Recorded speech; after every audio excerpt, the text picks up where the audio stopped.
Hey, what's up, everybody, and welcome back to That Triathlon Show, the podcast presented by scientifictriathlon.com. I'm your host, Michael, and this episode is Q&A number 90. Before we get into today's questions, big thanks to our sponsors. And remember that by shopping from our sponsors, you are indirectly helping the show stay sustainable and keep coming out at the current frequency of 2 episodes per week. So that really helps when you do that. And thank you to all the listeners who are shopping from our sponsors. First, we have Precision Hydration that you can find on precisionhydration.com. And by this point, we are in early June, and actually some races are starting to come up again. In particular, I've heard in the Nordics, and I know from some people that I coach there, that races are starting to pop up, and I think that many other countries will soon follow. So if you are in race training mode again, because you have a vague idea that maybe there will be racing in the next couple of months, then do pay attention to practicing specific race hydration and nutrition. And the precision hydration can help you with the hydration part, in particular when it comes to electrolytes. Go and take their free online sweat test to get a personalized hydration strategy for your race and get 15% off your order with the promo code ThatTriathlonShow15 on precisionhydration.com. And thank you to Roka, the world leading manufacturers of wetsuits, dry suits, swimskins, goggles, high performance eyewear, including prescription glasses and sunglasses. I recently got a big delivery of gear from Roka with some of the newest Roka products that I've been talking about. So I have been using the Maverick MX, the Max Buoyancy wetsuit. I've been using the Matador sunglasses and the Rory prescription glasses. And I am undoubtedly a bit biased because Roka is a long-term sponsor of the podcast. But I should say that I have also been a paying user of Roka products for a very long time. And from the very first Roka product that I got or purchased, the quality has always been absolutely impeccable, almost shockingly good in some cases that you can't quite believe how good it feels to, for example, put on the Maverick MX for the first time and take it for a swim. So this whole new batch of products that I've tried recently lives up to that very, very easily. They're absolutely amazing, all of them. And that's the reason that Roka is the sponsor of the podcast. It's just such a good fit because we have a similar philosophy and attitude in just putting out the best possible content, in my case, products in Roka's case, that they can and that I can. So highly recommend checking out Roka's products. You can do that on Roka.com, and you can get 20% off your order on Roka.com/TTS. Now on to today's questions. First, we have a question from David in the UK who writes, "Hi, Michael. I love the podcast and all the guidance and advice. One thing I do to keep turbo trainer workouts interesting is to vary my cadence whilst continuing to aim for the same continuous power output. For example, during continuous sweet spot workouts. I will do, for example, 15 minutes at 100 plus RPM and then gradually decrease the cadence and use incrementally harder gears so that the effort starts to use different muscle fibers and improves muscular endurance. I have found that my heart rate creeps up when doing 100 plus RPM, but then gets a good 5 to 10 beats lower as I decrease my cadence, but keep the power the same. Do you know if this is normal physiology or if this might be indicating an imbalance in endurance or efficiency in my muscles? If the latter, should I therefore be targeting doing more higher cadence work for longer so that my heart rate for both types of efforts becomes roughly the same? Very grateful for your thoughts. Many thanks, David." All right, David, thank you so much for your question. And yes, this is very normal physiology, what you're experiencing with higher heart rate during higher cadence efforts at a same constant power output. In the literature on cycling cadence, you will often see a term called Energetically Optimal Cadence, or EOC for short. And this is the cadence at which energy turnover is minimized for a given power output. Energy turnover can be calculated simply in these research studies from the ventilatory measurements with a VO2 analyzer. So just by measuring inspired oxygen and expired carbon dioxide, that you will do in a standard incremental lab test with that VO2 analyzer. So it's basically you can also call the EOC the point where VO2 is minimized. It's not exactly the way it's defined, but more or less the same. So some things to note, and VO2, by the way, being the oxygen uptake that you experience. Some things to note on the EOC is that gross efficiency in cycling, so how much or how little power you waste, how little power you waste, that also changes with cadence in an inverse relationship to energy turnover or oxygen uptake. So at the cadence where you minimize energy turnover or oxygen uptake, you maximize efficiency. Very obvious statement perhaps, but I want to mention that there is that relationship or association between a low oxygen uptake for a given power output and a high gross efficiency relative to other cadences. The EOC, energetically optimal cadence, also depends on power output. So at lower power outputs, your individual EOC will be lower than at higher powers. In the literature, we see a range where the energetically optimal cadence occurs between anywhere from 50 RPM to 80 RPM, depending on power output. So at higher power outputs, it will be closer to that 80 RPM range, and at very low power outputs, it might be around that 50 RPM. Heart rate generally correlates very well with oxygen uptake with VO2, which means that at a higher oxygen uptake, your heart rate will also be higher. And this is exactly the physiological phenomenon that you see when you do your 100 plus RPM segments of that sweet spot workout. Your VO2 is higher than when you get down to, let's say, 80 RPM or 70 RPM, and therefore your heart rate is also higher. And the 5 to 10 beats per minute difference is consistent with what we see in the literature on this.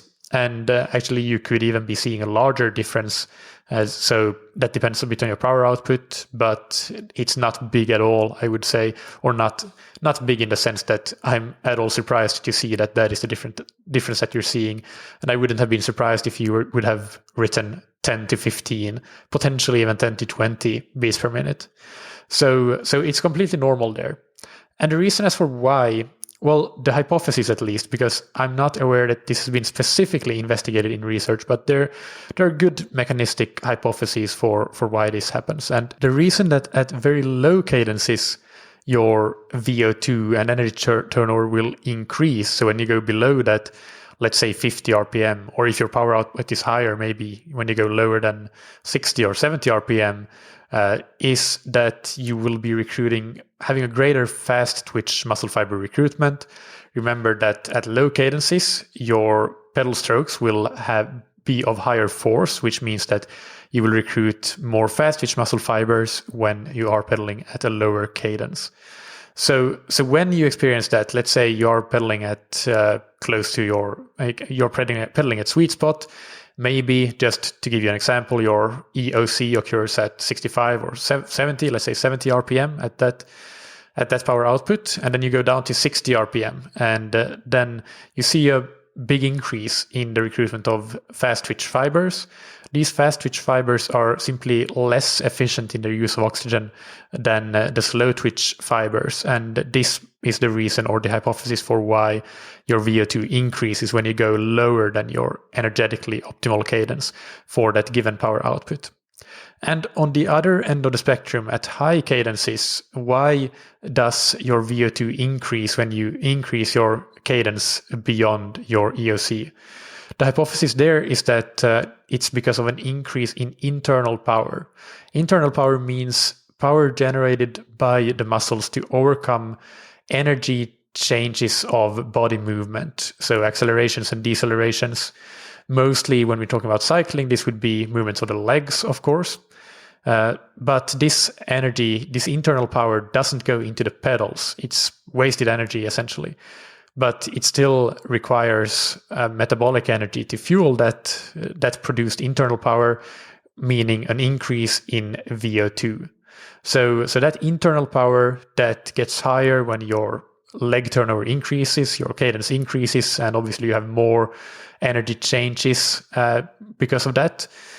That is the potential reason that you see that higher VO2 and consequently a higher heart rate. To give you an idea of what magnitude this internal power effect may have, there is a study by Hansen and colleagues that I'll link to. It's from 2003.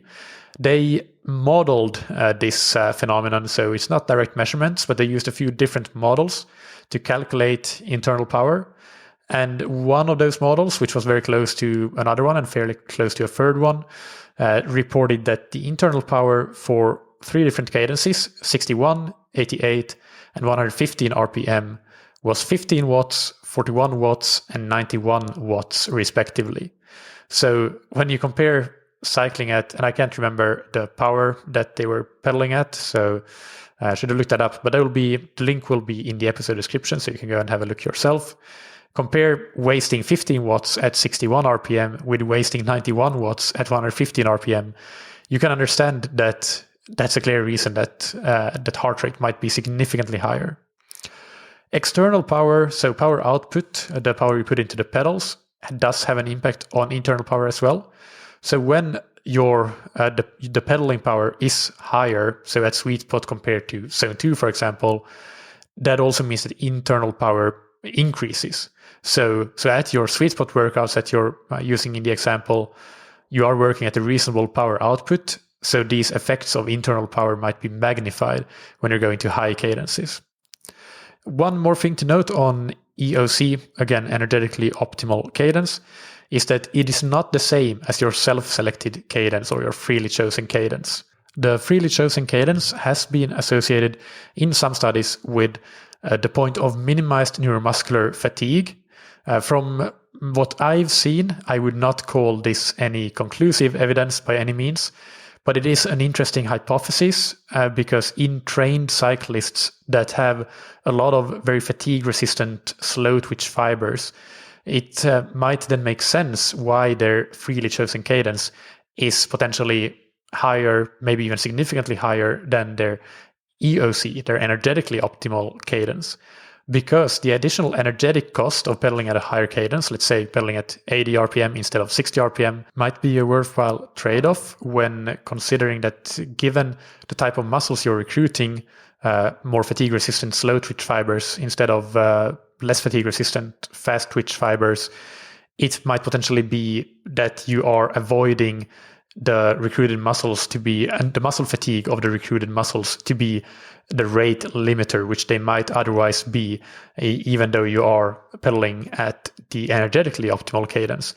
Basically, what I'm saying is that if you are pedaling at your energetically optimal cadence, perhaps the rate limiting factor isn't the energy, and perhaps it isn't the rate limiting factor at any of the cadences, whether it's your freely chosen cadence or your EOC, but the rate limiter might be actual muscle fatigue, and well-trained cyclists at least might minimize that at their freely chosen cadence. So it's an interesting hypothesis.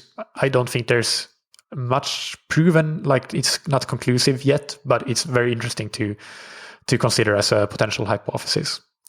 Now, to answer your question, if it makes sense to target more high cadence work so that the heart rate for both types of cadences, high and low, would become roughly the same, I would say that based on the physiological background that I just went over, this will not be possible. You will almost guaranteed always have a notable difference in your oxygen uptake and therefore in your heart rate between cadences of 100 plus RPM and cadences closer to your EOC.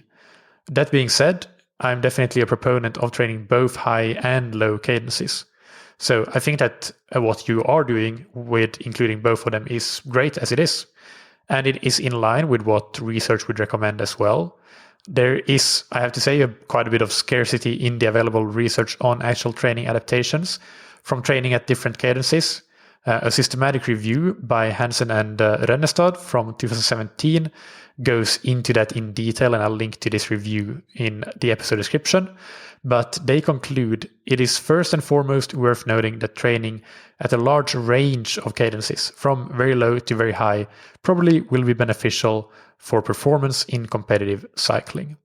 So in other words, keep training at that range of cadences that you are using from low to high, and know that the increase in heart rate at high cadences is a very normal physiological phenomenon. And to hear a more detailed review on the actual training effects of training at different cadences, I highly recommend listening to Q&A number 31, which I called Cycling Cadence in Training and Racing, the Scientific and Anecdotal Evidence. And in that episode, I go much deeper into, for example, that review I just mentioned by Hansen and Rennestad. And you can find it on scientifictriathlon.com. Just click through to the podcast page and the Q&A episodes. Also, I will link in the episode description to this episode to some of the other studies that I looked at for answering this particular question. So for those of you who want to dig deep into the science behind all of this, those links and references will be available. So that's it. Thank you, David, so much for your question. The next question is from Anthony, who writes, "Hi, Michael. Love the show. Really interesting. I've been looking at the Ticker X from Wahoo for running dynamics. Can you give a rundown on how to use the kind of running dynamic metrics you get from that or from other consumer running dynamics measurement tools? Really appreciate the effort you put into the show and all the great guests you get. Definitely the #1 triathlon podcast. Cheers, Anthony." Thank you so much, Anthony. That's really good to hear that you consider this the #1 triathlon podcast. That's definitely what I'm trying to achieve. So happy to hear that feedback.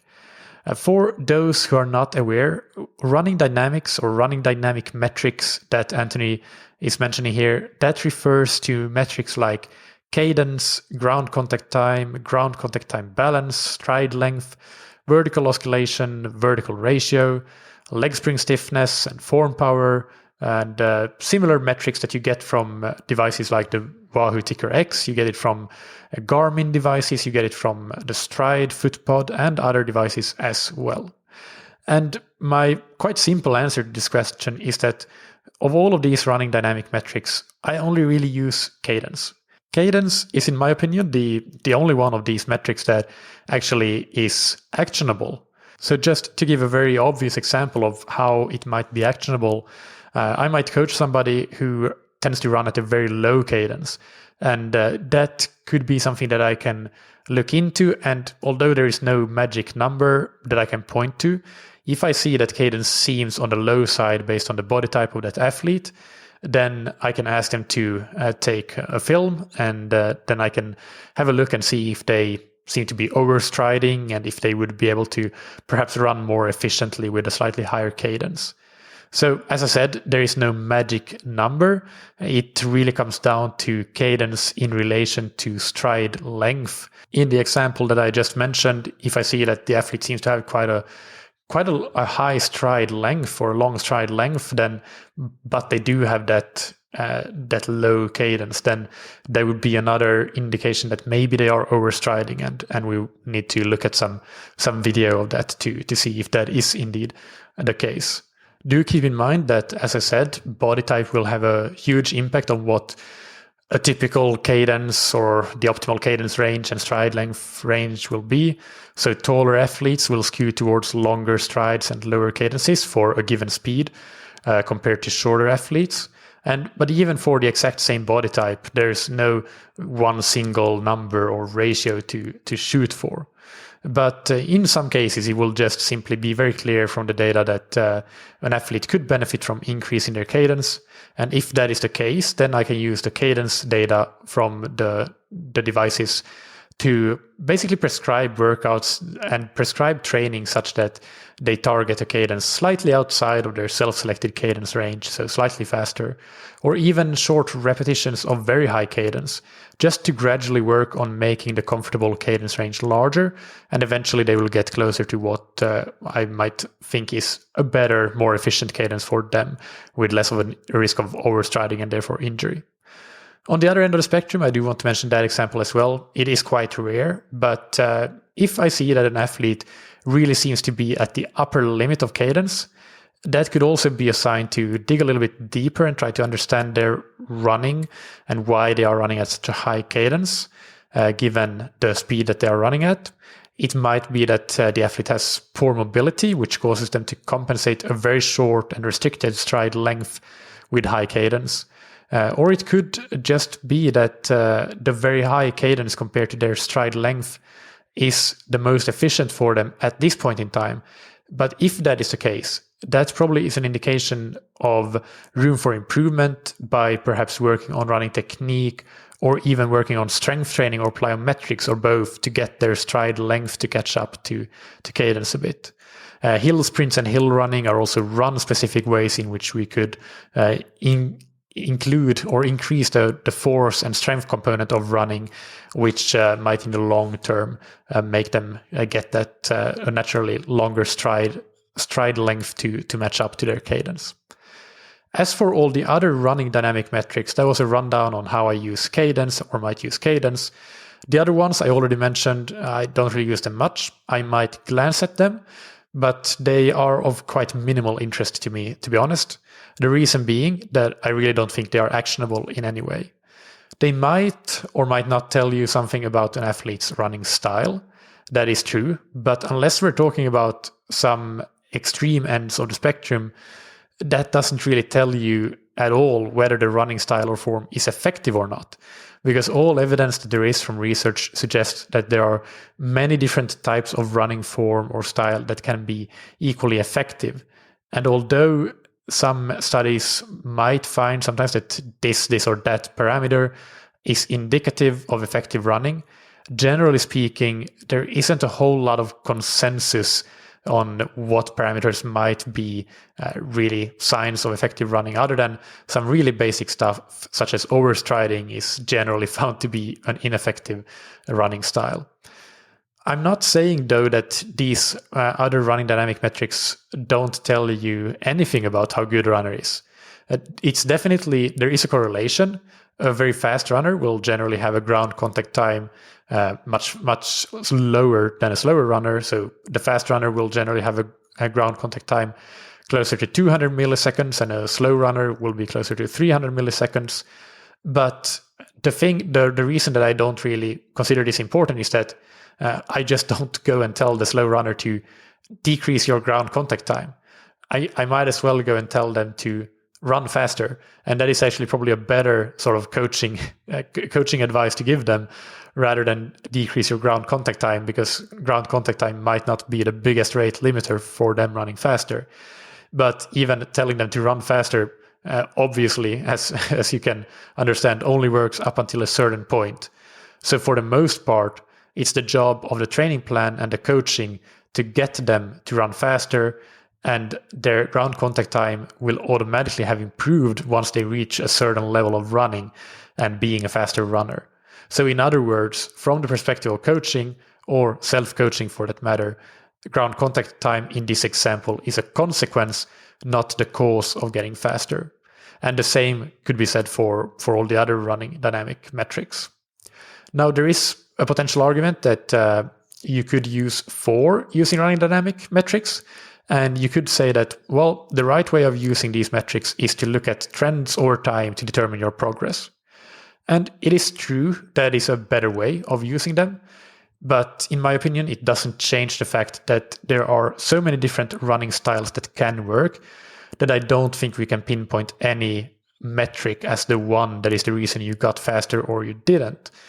So simply what we should track over time is speed. Did you get faster or did you not? And if you did get faster, probably one or several of those metrics, running dynamic metrics, may have changed as well. But since we do not know what this runner's ideal running form looks like, I think it's very important we let the body of that athlete find this ideal form through the process of training, rather than try to force a change in a single or a few metrics that we, for whatever reason, think might be the key to running faster. Because I think we run a big risk if we do that, of over-prescribing, over-coaching, and let our biases take on way too big a role if we do that. So to summarize, the running dynamic metrics can tell you something about the runner, but probably not much that you didn't already know from just looking at the speed they're running across a variety of workouts and races. The exception there being cadence, which I do think is useful. The other metrics, they do not, in my opinion, provide actionable advice that can or should be used in training prescriptions. So I hope that answers your question, Anthony. Thank you for sending it in. And that's it for today. Keep sending in questions to michael@scientifictriathlon.com, and that's Michael with a K. If you have a couple of minutes, please consider leaving a rating and review for the podcast. Those have been not coming in at the same rate as previously in the last couple of months. So I hope that we can get that going again, because that really helps in the podcast to show up in podcast searches on Apple Podcasts and other podcast apps. So that's a big help to getting more listeners to tune in. And big thanks to our sponsors, Precision Hydration, that you can find on precisionhydration.com. Go and get a free hydration plan for next race and get 15% off your order of electrolytes with the code ThatTriathlonShow15. And big thanks to Roka, that you can find on roka.com. Check out their wetsuits, tri-suits, swimskins, goggles, and high-performance eyewear, and prescription glasses and sunglasses. And get 20% off your order with the promo code that you can find on roka.com/TTS. Thank you, as always, for listening. Keep training smart and keep loving triathlon.